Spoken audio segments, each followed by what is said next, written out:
We are back on Taking Care of Business on Kern Radio, News Talk 1180, 1230 KGEO, and 1410 KERI.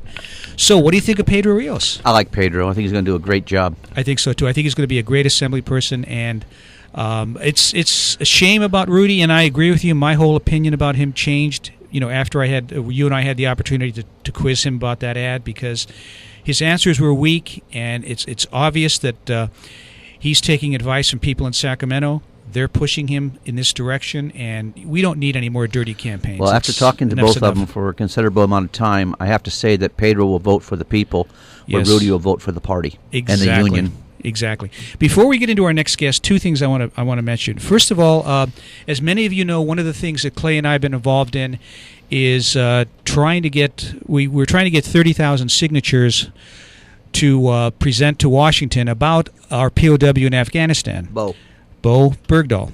Well, I just heard from Brenda yesterday. Would you believe we are up to 400,000 signatures? And the president still hasn't accepted the documents. He hasn't accepted them yet. I'm going to talk to Brenda today and probably have an update for us next week. But we're over 400,000 signatures, and according to Brenda, and I appreciate this, we're responsible for the section that came out of California, and I want to thank our listeners and those of you that got involved in this, because that poor guy's been sitting there for 2 years, and as far as I'm concerned, that's 2 years too long. But I firmly believe that if our special forces knew where he was, we'd go get him. I think we would too, if the president would allow it. Yep.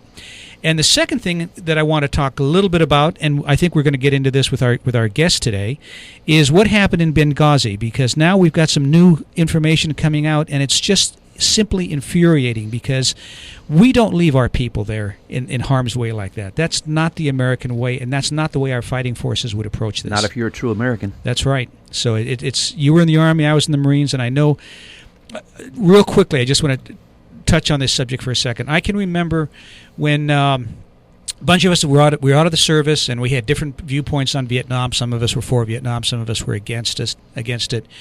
But we had that incident, the Mayaguez incident. Remember where the American ship was taken over by the Koreans or by the Cambodians?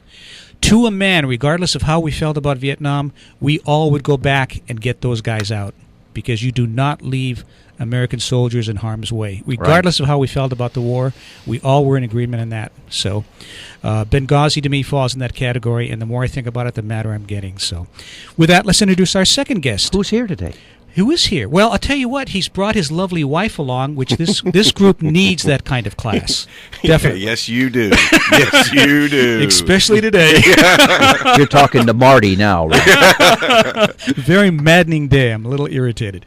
Our guest in studio is a man who we have the pleasure and honor of endorsing for Supervisor here in Kern County, Mick Gleason. Mick, welcome back to Taking Care of Business. Thanks, I appreciate it, Clay. Thank you very much. Enjoy being here. Oh, wait a minute. You just called me Clay? No, he thanked me. I said you, and then you. Oh, I thought you just said Clay. Well, Robin, how are you today? Mick, when are you going to learn to speak Californian? Like Marty?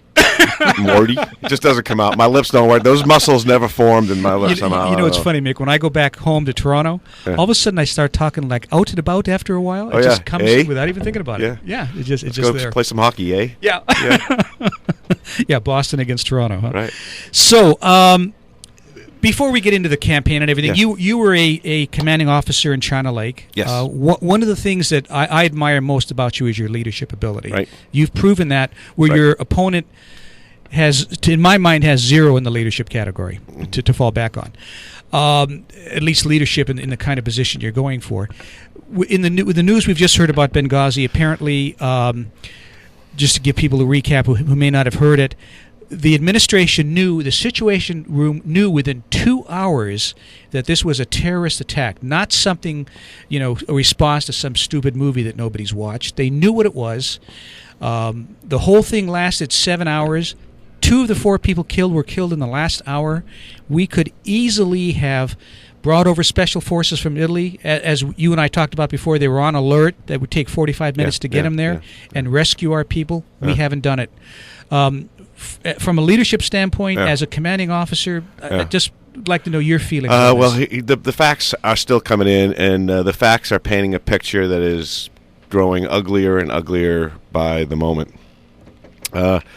I can tell you this. My experience in flying in Desert Storm, that nothing was more comforting to everyone in our squadron was the national will that was on display every day when letters would come in, when the cards would bring in mail and packages and all that stuff. We knew and understood that our country was behind us. So we had never had any second guessing, and we knew what was going on. I think there was a failure in the Vietnam War where we didn't have that, but we achieved that in the national will and support during Desert Storm, and it was extremely comforting. And what I'm seeing in Benghazi is a total, if these facts are true, and if the painting that is being developed is true, it is demonstrating an utter failure in leadership from the highest ranks, permeating all the way through the organization, where no one was willing to make the right decision. That goes against every grain of leadership in my body, and I'm sure in most Americans. You bet. We're having a conversation with Mick Gleason, candidate for supervisor here in Kern County. I guess the first thing you have to have, Mick, is a true leader. You need moral courage. You need to have some core responsibilities that you understand and that you will not violate. Yes. When you have those, everything else, when you surround yourself with intelligent people who are smarter than you, everything else grows from that. But when you don't have that national will, when you don't recognize that America is the greatest nation on the earth and that we are for freedom and we are for individual liberties and we are the envy of the world because of who we are as a people, when you don't understand that and live and breathe that, then you're stumbling all over the place, and you don't have that direction. Yeah, I'm with you, Mick. You know, I'm a firm believer in the Teddy Roosevelt philosophy, which is walk softly and carry a big stick. Right. And it comes from the top. One of the things, like him or not like him, one of the things that Ronald Reagan did, and I firmly remember this. You know, we went through the Carter administration, and American will, our integrity, but also our feeling about ourselves was down. One thing Reagan did was he built up that American spirit again to where we felt good about ourselves. Right. We felt good about the military. Right. And that's about the time you went in. Right. I joined the Reagan buildup, 1981. Yeah. Right. So, you know, you felt good about being an American again. Right.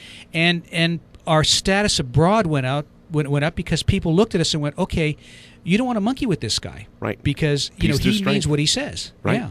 Right. You know, again, walk softly, carry a big stick, and it's peace through strength. I think the value of the dollar is based on our military's ability to stand firmly on any ground it so chooses. Yes. I mean, I think to do it with the gold standard, I think, you know, it's that important. Military might and the wisdom that goes associated with that responsibility that goes right alongside that is critical importance to our way of life. Yes. I mean, there's no question in my mind that a Ronald Reagan or a George Bush would have done something to prevent those two people from being killed in the last hour. I can't believe. I'm sure we had Alert 5 jets on standby. Sure. We have them 24/7. I'm sure we had carriers. When I was out there, we always had Alert 15s, meaning we would be able to launch any time within 15 minutes. Yeah. Or 5 minutes, or whatever the alert standard called, whatever the ROE called for. So that capability was there. There's no doubt in my mind. Why that capability wasn't utilized at that time, the facts are coming in, but it doesn't look pretty. And to me, this is a greater scandal than Watergate ever was, than trying to go after Reagan for Iran-Contra. Right. You know, I mean, to at the highest level, not to leave Americans in an embassy, which is our own land, that's our territory. Right. To leave them in that situation for 7 hours, incredible. That is totally and unacceptable. Can I tell you something else, Marty? That you hear. You know, I don't know where all these facts are leading, but I hear people saying, well, the buck stops here, or I accept full responsibility for this. Or I don't see anybody accepting any responsibility for anything in this whole affair. Yeah, I agree. We have 4 dead Americans, and we don't know what happened. That's absolutely unacceptable. Oh, I think they know what happened. They're just not admitting but we don't. to it. We don't. The people, we don't. Right. We need to know. We demand to know what happened in Benghazi. Yes. And this is America. This isn't some place where the government hides behind all these curtains and does these things and hides facts from us. We need to know. 4 dead Americans. 4 dead Americans on American soil. Yes. Well, there's also I understand one of the Democrats just submitted a bill to seal the president's records for the past 4 years. Yeah. That's really sad if that's true, and it tells you that he's planning on losing the election. Right. Well, when we come back from the break, let's talk a little bit more about what you're doing now. But I appreciate your perspective on this as a leader and as a commanding officer, because it's something that we're goes in agreement to the core here. of who we are as a people. Yes, and it is absolutely, totally totally unacceptable. Yes. And there has to be some accountability here. Yes. Even after the election, if Obama loses, we still have to have some acceptability. Yes. Here for this. Yep. Okay, Marty. Okay. Okay, Marty. Marty's done. Okay. I'm done ranting. Okay. We'll be back in a moment on Taking Care of Business on Kern Radio News Talk 1180.